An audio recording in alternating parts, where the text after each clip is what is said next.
The luxury pool shimmered under the California sun, its crystal-clear waters reflecting the million-dollar mansion that Karen Whitmore had just illegally claimed as her own. But as her entitled daughter Madison shrieked demands from the diving board, neither of them noticed the security cameras blinking red or the real homeowner's Tesla pulling into the driveway. In 20 seconds, their perfect con would become a nightmare plunge into consequences they never saw coming, because sometimes the universe has a twisted sense of justice, and today, it was diving in headfirst. Karen Whitmore adjusted her designer sunglasses and surveyed her latest conquest with the satisfied smile of a predator who had just claimed new territory. The infinity pool stretched before her like a liquid mirror, its pristine waters catching the afternoon light and throwing it back in dancing patterns across the Spanish tile. Everything about the Malibu mansion screamed wealth, from the imported marble deck to the perfectly manicured landscape that rolled down toward the Pacific Ocean. "Mom, this place is absolutely sick." Madison's voice carried across the pool deck, her 22-year-old frame already stretched out on a $1,000 lounge chair, her phone positioned at the perfect angle for what would undoubtedly become another Instagram story. "Wait until everyone sees where we are staying. They are going to be so jealous." Karen's chest swelled with pride, though not for the reasons a normal mother might feel. She had pulled off another masterpiece. 3 weeks of meticulous planning had led to this moment: forged documents, a fake rental agreement, and a story so convincing that even the property management company had handed over the keys without question. "Only the best for my princess," Karen called back, settling into her own chair and reaching for the bottle of Dom Perignon she'd liberated from the owner's wine cellar. The cork popped with a satisfying sound that seemed to echo off the mansion's walls. "We deserve this, Madison. After everything we've been through." Madison lowered her phone and turned to face her mother, her blonde hair catching the light like spun gold.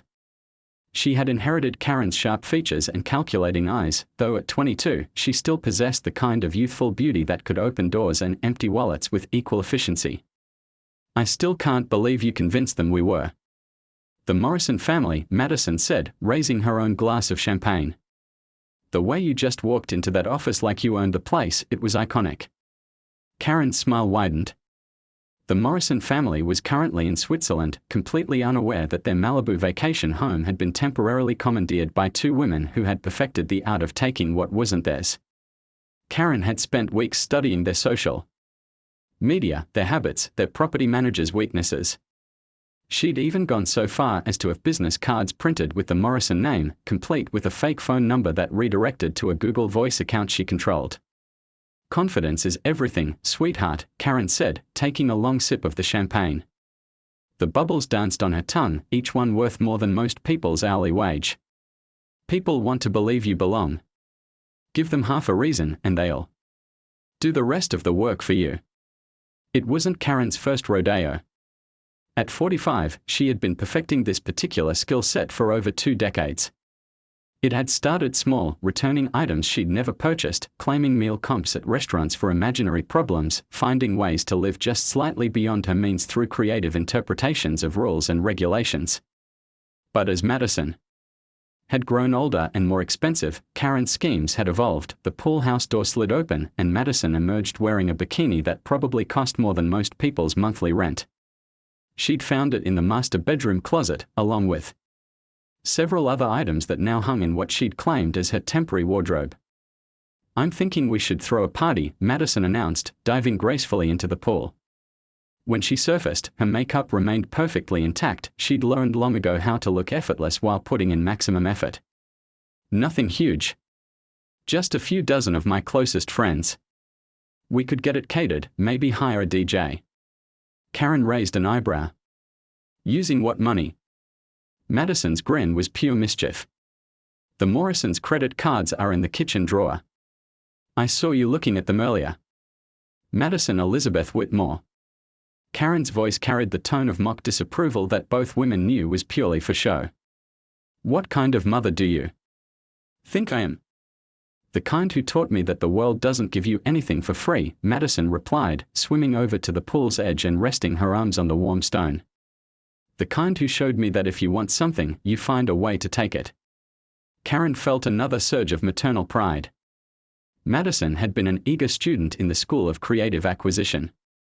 While other children were learning to share and play fair, Madison had been learning to identify weakness, to exploit sympathy, to turn every situation to her advantage. It had made her popular, successful, and utterly ruthless in the most beautiful way possible. "Well," Karen said, standing and walking over to the pool's edge, "I suppose if we are going to do this, we should do it right. No point in half measures." Madison laughed, the sound bright and sharp like breaking crystal. "That's my girl. So when are we thinking?" "Tomorrow night." "Why wait?" Karen's eyes gleamed with the familiar thrill of escalation. "Tonight. I'll call some high-end caterers, tell them it's a last-minute celebration for the Morrisons' anniversary. They'll fall over themselves to accommodate us." As if summoned by their criminal planning, Karen's phone buzzed with a text message. She glanced at it dismissively, expecting it to be another automated message or spam. Instead, her blood ran cold. The message was from an unknown number, but the content was crystal clear: "Enjoying the pool. The view from my security system is quite interesting. D. Morrison." Karen's hand trembled slightly as she read the message again, hoping she'd misunderstood. But there was no mistaking it. Somehow, some way, the real owner knew exactly what they were doing. "Mom?" Madison had noticed the change in her mother's expression. "What's wrong?" Karen forced her face back into a mask of calm confidence, but her mind was racing. "Security system." The text had come through just as they were discussing their plans, which meant someone was watching them in real time. Her eyes darted around the pool area, searching for cameras she might have missed during her initial reconnaissance. "Nothing, sweetheart," she lied smoothly. "Just the caterer confirming our party." But even as she spoke, Karen's tactical mind was working through the possibilities. If Morrison knew they were there, why hadn't he called the police? Why the cryptic text instead of immediate action? There had to be an angle, a way to turn this to their advantage. Madison hauled herself out of the pool, water streaming from her perfect form as she reached for a towel from the heated rack. "Good. I already told everyone on my socials that we're doing something epic tonight. My engagement is through the roof." Karen's phone buzzed again. This time, the message made her stomach drop. "Check your daughter's Instagram story. Interesting how she's tagged your location. See you soon."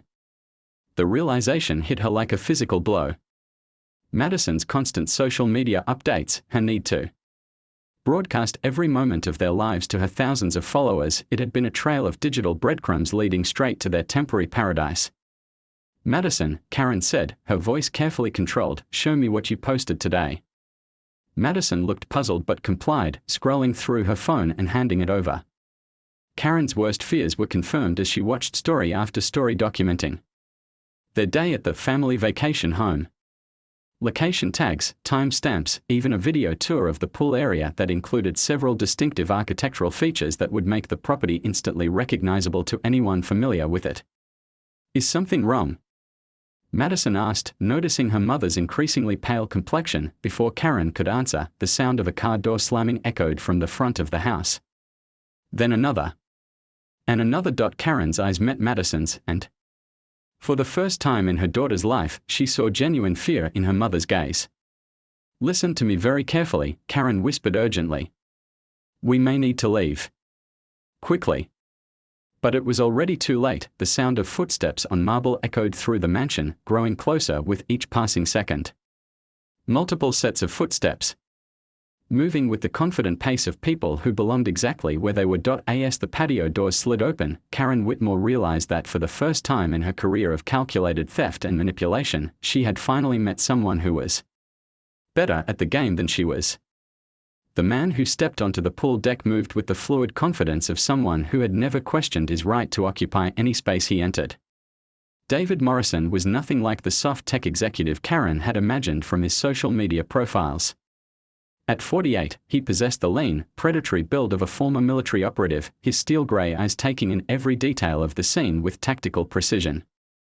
Behind him followed two other figures, a woman with short-cropped auburn hair and the bearing of law enforcement, and a younger man whose expensive suit couldn't quite hide the bulge of a concealed weapon. "Ladies," Morrison said, his voice carrying the kind of calm authority that made Karen's skin crawl. "I hope you've been enjoying your stay in my home. Madison instinctively moved closer to her mother, clutching her towel-like armor. For all her practiced manipulation, she had never faced a situation where her beauty and charm were so obviously useless. "Mr. Morrison," Karen began, shifting into the apologetic but charming persona that had gotten her out of countless scrapes. "I can explain everything. There's been a terrible misunderstanding with the rental agency." "Stop." Morrison's single word cut through her performance like a blade. "I know exactly who you are, Karen Elizabeth Whitmore, age 45, currently residing at 847 Maple Street in Van Nuys. Divorced from Richard Whitmore in 2018 after he discovered your credit card fraud. No legitimate employment in the past 3 years, yet somehow maintaining a lifestyle well beyond your means." Karen's blood turned to ice. This wasn't just someone who had caught them in the act, this was someone who had been studying them. Morrison continued, his gaze shifting to Madison. "And Madison Elizabeth Whitmore, age 22, expelled from USC for academic fraud. Currently earning income through various social media scams and what I believe the kids call finessing wealthy older men." Madison's face flushed red with a mixture of embarrassment and rage. "You can't just investigate people like that. It's invasion of privacy." The auburn-haired woman stepped forward, pulling out a badge. "Detective Sarah Chen, Lapped Financial Crimes Division. Actually, we can investigate you quite thoroughly when you commit felonies." Karen's mind raced through her options. The house was isolated, the nearest neighbors were hundreds of yards away, and she was facing what appeared to be a coordinated law enforcement operation. But something didn't feel right about the situation. "If you're police," Karen said carefully, "where are the uniforms? The squad cars? Why the personal visit instead of an arrest warrant?" Morrison smiled, and the expression was far from reassuring. "Because this isn't about justice, Karen. This is about education." He walked over to one of the pool chairs and sat down, making himself comfortable in his own home. "You see, I've been tracking your little operation for months. The fake rental in Beverly Hills, the restaurant scams in Santa Monica, the credit card fraud at the outlets in Camarillo. You've been quite busy." "That's impossible," Karen said, though her voice lacked its usual conviction. "We are careful. We never leave patterns." "Everyone leaves patterns," the young man in the suit said, speaking for the first time. His voice carried a slight accent, maybe British, maybe something else. "The question is whether you're sophisticated enough to recognize them." Morrison gestured to the man. "Allow me to introduce Marcus Webb, private investigator and former MI6. I hired him when you first attempted to use my vacation rental in the Hamptons last summer. You never actually went through with that one, got spooked by something, if I recall, but you left enough of a digital footprint for Marcus to begin building a profile." Karen remembered the Hamptons job. She'd spent weeks setting it up, but something had felt wrong at the last minute. Her instincts had saved her then, but apparently not completely. "For the past 8 months, Morrison continued, we've been documenting every crime you've committed, every scam you've run, every person you've defrauded. We have enough evidence to put you both away for a very long time." Madison finally found her voice. "So why haven't you? What do you want?" Morrison's smile widened. "I want to offer you a choice. You can face the consequences of your actions. Through the traditional justice system, multiple felony charges, years in prison, complete destruction of your carefully curated lifestyle. Or," he paused, letting the word hang in the air like a blade about to fall, "or you can participate in a little social experiment I've been designing." Karen's survival instincts were screaming that whatever Morrison was about to propose would be worse than prison, but her curiosity was stronger. "What kind of experiment?" Morrison stood and walked to the edge of the pool, gazing down into its crystalline depths. "You've built your entire lives around taking what doesn't belong to you. You've convinced yourselves that you're smarter than everyone else, that the rules don't apply to people as clever as you are." He turned back to face them, his expression shifting into something that made Karen's stomach clench with dread. "I'm going to prove that you're nothing more than small-time grifters who've been lucky enough to prey on people too polite to fight back. And I'm going to do it using your own methods against you." Detective Chen stepped forward, pulling out a tablet. We've already begun freezing your assets. Your bank accounts, your credit cards, even that storage unit where you keep your designer knockoffs and forged documents. Karen's legs nearly gave out beneath her. The storage unit was her insurance policy, her emergency fund and escape route all rolled into one. If they had found that. How? Madison whispered. Marcus Webb pulled out his own phone, showing them a video. It was security footage from the storage facility, clearly showing Karen accessing her unit just 2 days ago. Facial recognition software is remarkable these days. Once we had your patterns mapped, it was simply a matter of checking every facility within a 50-mile radius of your known locations. Morrison clapped his hands together, the sound sharp as a gunshot in the afternoon air. So here's my proposal. You can spend the next 72 hours experiencing what it's like to be truly powerless. No money, no resources, no safety net. Just the clothes on your backs and whatever survival skills you can muster. That's insane, Karen said. You can't just, I can do whatever I want, Morrison interrupted, his voice turning hard as steel. This is my property, my investigation, and my choice about whether to press charges. You committed crimes against me personally, which gives me certain flexibilities in how I choose to respond. Detective Chen nodded. Mr. Morrison has been quite generous with his cooperation in our investigation. The DA is very interested in his input regarding appropriate consequences. Karen realized with growing horror that Morrison wasn't just wealthy, he was connected. The kind of connected that turned the justice system into a personal tool rather than an obstacle. What happens after 72 hours? Madison asked, her voice barely above a whisper. Morrison's smile returned, cold and calculating. That depends entirely on how well you perform. If you can survive 3 days with the same resources you've left your victims, nothing, then perhaps we can discuss a more lenient resolution to your legal troubles. And if we can't? Karen asked, though she dreaded the answer. Then you'll have learned exactly what it feels like to be on the receiving end of your own medicine. And you'll do it from a prison cell. Marcus Webb stepped forward, holding 2 small backpacks. Inside each bag, you'll find 1 bottle of water, 1 energy bar, and $20 in cash. That's more than some of your victims were left with after you finished with them. Karen's mind raced through her options, but every path led to the same conclusion: they were completely trapped. Morrison had orchestrated this with the same meticulous planning she'd used in her own cons, except he had resources and connections she could never match. Where are we supposed to go? Madison asked, accepting her backpack with trembling hands. Morrison pointed toward the mansion's front gate. Anywhere but here. You have 10 minutes to collect your personal belongings, and by personal, I mean only items that actually belong to you, before security escorts you off the property. As if summoned by his words, 2 uniformed security guards appeared at the patio doors. Karen felt the familiar surge of panic that always accompanied the moments when her carefully constructed worlds began to collapse. But beneath the fear, something else was building, a cold rage at being outmaneuvered by someone who clearly viewed this as a game. You think you're teaching us some kind of lesson, she said, her voice gaining strength. But you have no idea what we are capable of when we are actually challenged. Morrison's laugh was genuinely amused.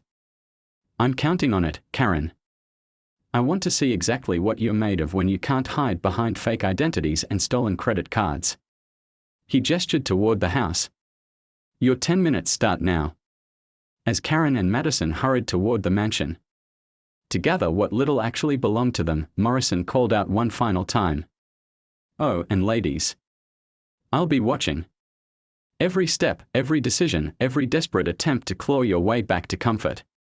This isn't just about survival, it's about discovering who you really are when all the pretense is stripped away. Karen turned back to face him, her eyes blazing with defiance even as her world crumbled around her. You want to see who we really are, she said. Be careful what you wish for. The security guards escorted them to the property's front gate with the clinical efficiency of men who had done this before. Karen clutched her pathetic backpack, containing only her actual driver's license, a tube of lip gloss, and the $20 Morrison had mockingly provided, while Madison sobbed quietly beside her, the massive iron gates clanged shut behind them with a finality that echoed in Karen's chest like a death knell. For the first time in over 2 decades, she stood on a public sidewalk with no plan, no backup identity, and no resources beyond what she could carry. "Mom, what are we going to do?" Madison's voice was thick with tears and panic. Her Instagram perfect appearance was already beginning to crack, mascara smudged, hair disheveled from the hasty packing, her borrowed designer bikini now covered by the only clothes that actually belonged to her, a USC sweatshirt and yoga pants from before her expulsion. Karen stared down the empty Malibu street, her mind cycling through possibilities and discarding them just as quickly. Every escape route she'd ever planned relied on resources that were now frozen or compromised. Every safe house, every backup credit card, every carefully cultivated contact, Morrison had systematically eliminated them all. "We adapt," Karen said finally, forcing steel into her voice. "This is just another problem to solve." But even as she spoke the words, the magnitude of their situation was becoming clear. The afternoon sun was already beginning its descent toward the ocean, and they were stranded in one of the most expensive zip codes in America with $40 between them. Madison wiped her eyes with the back of her hand, smearing her makeup. "Further? How? We don't even have a car. We don't know anyone here who..." "Stop." Karen's voice cracked like a whip. "Self-pity is a luxury we can't afford. Morrison wants us to break down, to prove that we are nothing without our tricks and connections. I won't give him the satisfaction." She pulled out her phone, grateful that Morrison hadn't thought to confiscate their devices, though she quickly realized why. With their accounts frozen, the phones were essentially useless for anything requiring money. "First priority is transportation," Karen said, switching into the tactical mode that had served her for years. "We need to get somewhere we can regroup and figure out our next move." Madison looked around at the pristine neighborhood with its gated mansions and manicured landscapes. "Where exactly are we supposed to go? It's not like we can just knock on doors and ask for help." Karen was already walking, forcing Madison to hurry to keep up. Her mind was racing through the geography of Los Angeles, calculating distances and possibilities. The nearest bus stop was over 2 miles away, but more importantly, she needed to get them somewhere Morrison's surveillance couldn't follow. "There," she said, pointing to a construction site about half a mile down the road. "Workers means vehicles. Vehicles mean opportunity." As they approached the site, Karen's practiced eye assessed the situation. The crew was wrapping up for the day, hard hats coming off, tools being packed away. Most importantly, several workers were heading toward a cluster of pickup trucks and work vans parked along the street. "Follow my lead," Karen whispered to Madison. "And remember, we're not criminals running from justice. We are victims of circumstance who just need a little kindness." She approached a middle-aged Hispanic man loading equipment into his truck, adopting the slightly helpless but grateful expression she'd perfected over the years. "Excuse me," she said, injecting just the right amount of vulnerability into her voice. "I'm so sorry to bother you, but my daughter and our car broke down and our phones are dead. We are trying to get to the metro station. Would you possibly be able to give us a ride? I can pay you for gas." She reached into a backpack and pulled out a $10 bill, holding it out with hands that she made tremble slightly. The man looked between Karen and Madison, taking in their distressed appearance and obvious desperation. His expression softened with the kind of inherent decency that Karen had spent years exploiting. "Keep your money, Senora," he said kindly. "My daughter is about her age. I wouldn't want them stranded somewhere. I can take you to the PCH station." Madison started to smile, but Karen grabbed her arm in warning. Too much relief too quickly would seem suspicious. "Thank you so much," Karen said, allowing genuine emotion to creep into her voice. "You don't know what this means to us." 20 minutes later, they were standing at the Pacific Coast Highway metro station, watching their Good Samaritan drive away with waves and gratitude. The moment his truck disappeared from sight, Karen's entire demeanor shifted. "Phase 1 complete," she said briskly. "Now we need to figure out where we are going." Madison looked around at the unfamiliar transit station with obvious distaste. "Mom, we've never taken public transportation in our lives. We don't even know how the system works. Then we learn, Karen replied, studying the route maps posted near the entrance. Morrison thinks he's stripped us of everything, but he's forgotten the most important thing: we are survivors. We've been adapting and overcoming obstacles since you were a child. She pulled out her phone and opened the Metro app, grateful that at least the basic functions didn't require payment. After several minutes of study, she'd identified their destination. Downtown LA, she announced. Specifically, Skid Row. Madison's face went white. Are you insane? That's where homeless people live. Drug addicts. Criminals. Karen's smile was sharp as a blade. Exactly. It's the one place in this city where two women with no resources can disappear completely. We're Morrisons. Surveillance will lose us in the crowd, and where we can start rebuilding from the ground up. As they purchased their Metro tickets using precious dollars from their limited funds, Madison grabbed her mother's arm. Mom, I'm scared, she admitted quietly. What if we can't do this? What if Morrison is right, and we really are just small-time grifters who got lucky? Karen turned to face her daughter, her eyes blazing with the fierce determination that had carried them through 20 years of increasingly audacious cons. Madison Elizabeth Whitmore, she said, her voice carrying the authority of absolute conviction, we are not victims. We are not small-time anything. We are survivors who have turned the entire world into our personal resource pool. Morrison thinks he's playing chess with amateurs, but he's about to learn what happens when you corner a pair of apex predators. The train arrived with a screech of brakes and a hiss of opening doors. As they found seats among the evening commuters, Karen continued planning aloud. First, we establish a base of operations. Somewhere Morrison can't track us, but where we can observe and plan. Then we identify resources, people we can use, advantages we can exploit, weaknesses in his operation we can attack. Madison was beginning to look more like her old self, the calculating gleam returning to her eyes. You think we can actually beat him at his own game? Karen's laugh was low and dangerous. Sweetheart, Morrison made one crucial mistake. He thinks this is his game. But survival? Manipulation? Turning other people's compassion and greed against them. We've been playing that game since before he knew we existed. As the train descended into the tunnel heading toward downtown, Karen felt the familiar thrill of a new con beginning to take shape. Morrison had wanted to strip them down to nothing, to force them to experience powerlessness. Instead, he had freed them from every constraint, every safety net that had been holding them back from their true potential. Besides, Karen added, watching the city lights blur past the window, Morrison is operating under the assumption that we'll try to climb back up to where we were. He's prepared for us to attempt the same kinds of scams we've always run. Madison leaned closer, recognizing the tone that meant her mother was about to reveal something brilliant. But we're not going to do that, are we?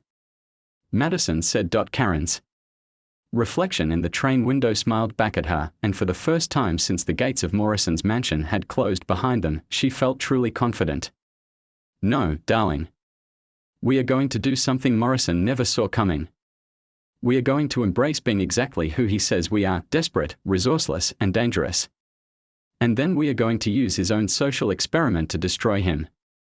The train pulled into the downtown station, and as the doors opened, Karen Whitmore stepped onto the platform with the predatory grace of a hunter who had just realized she'd been placed in a target-rich environment. Morrison wanted to see what they were made of when stripped of all pretense. He was about to find out that underneath all the designer clothes and false identities, Karen and Madison Whitmore were something far more dangerous than simple con artists. They were survivors with absolutely nothing left to lose.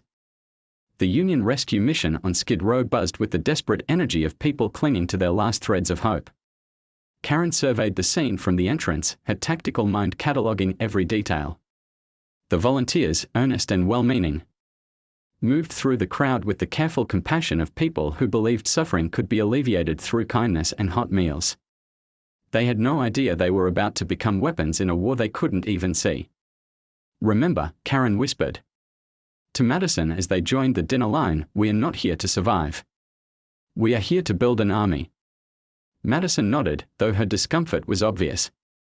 Despite her years of scamming wealthy men and exploiting social media, she'd never operated at this level of society.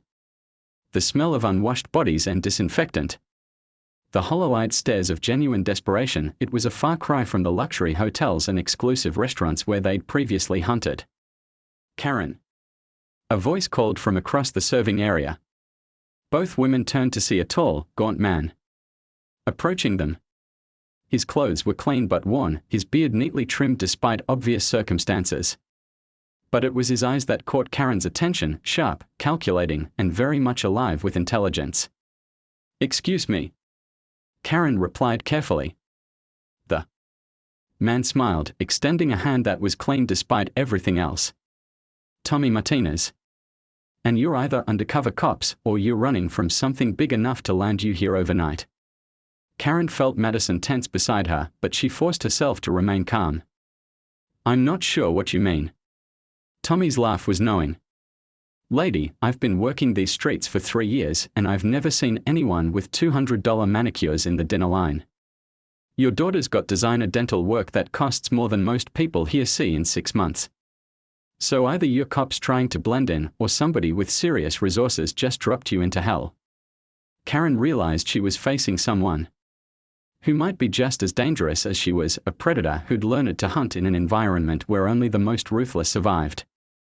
"The latter," she admitted. "And I'm looking for someone who might be interested in evening the score." Tommy's grin widened.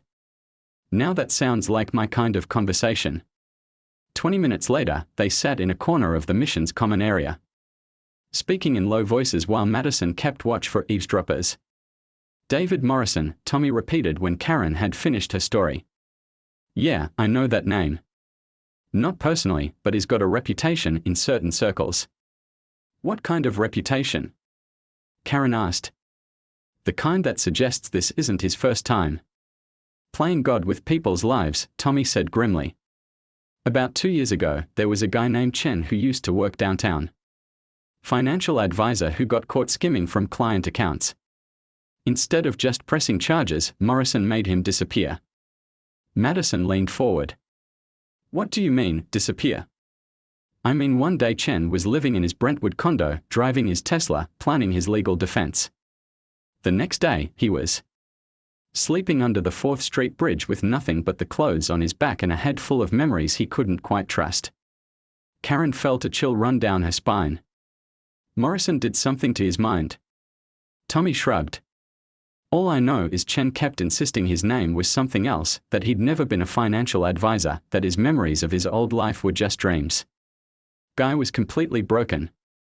Started using drugs to quiet the voices in his head, died of an overdose about 6 months later." The implications were staggering. Morrison wasn't just wealthy and connected, he had access to resources that could literally rewrite someone's reality. "But here's the thing," Tommy continued, his voice dropping even lower. "Chen wasn't the only one. Morrison has a whole collection of people he's reformed.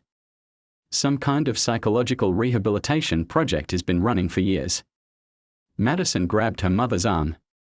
"Mom, what if that's what he's really planning for us? What if this whole 72-hour thing is just the beginning?" Karen's mind raced through the possibilities. Morrison's confidence, his casual dismissal of traditional law enforcement, his certainty that he could manipulate their situation without consequences, it all made sense if he had access to experimental psychological techniques. "Tommy," Karen said carefully, "hypothetically speaking, if someone wanted to turn Morrison's own methods against him, what would that require?" Tommy's eyes lit up with genuine interest. "You thinking about going after him directly?" "I'm thinking about making sure he never does this to anyone else," Karen replied. "But I need to understand what we're really up against." Tommy stood up, gesturing for them to follow. "Come on. There's someone you need to meet." He led them through a maze of corridors to a small office in the back of the building. Behind the desk sat a woman in her 50s, her silver hair pulled back in a severe bun, her eyes sharp with intelligence and something that looked like barely contained fury.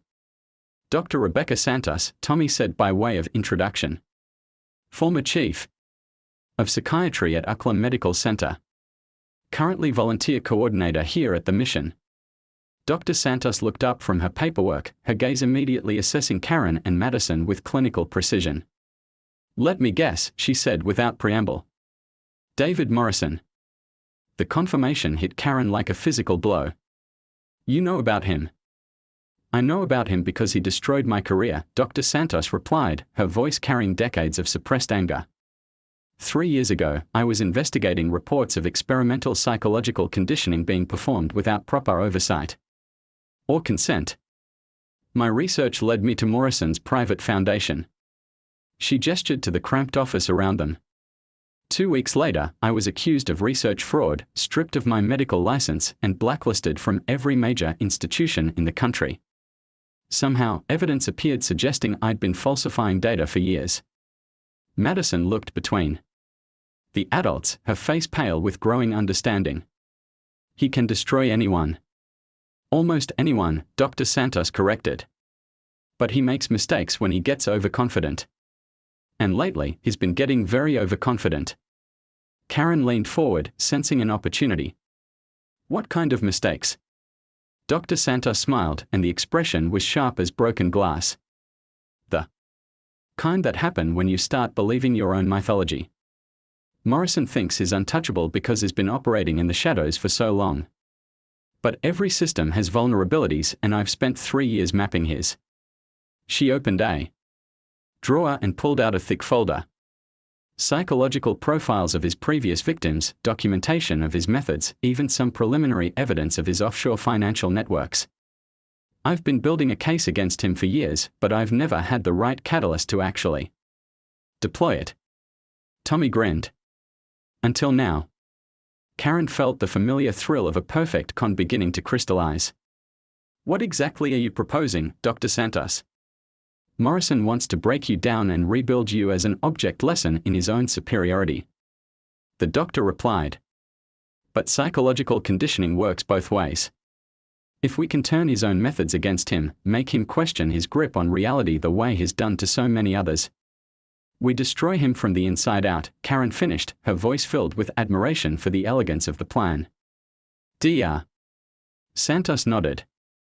"But it would require you to put yourselves in extreme danger. Morrison isn't just wealthy, he's genuinely dangerous. And if he realizes what we're doing, then we'd better make sure he doesn't realize until it's too late," Karen said. She turned to Madison, who was staring at her with a mixture of fear and excitement. "Are you in?" Karen asked her daughter.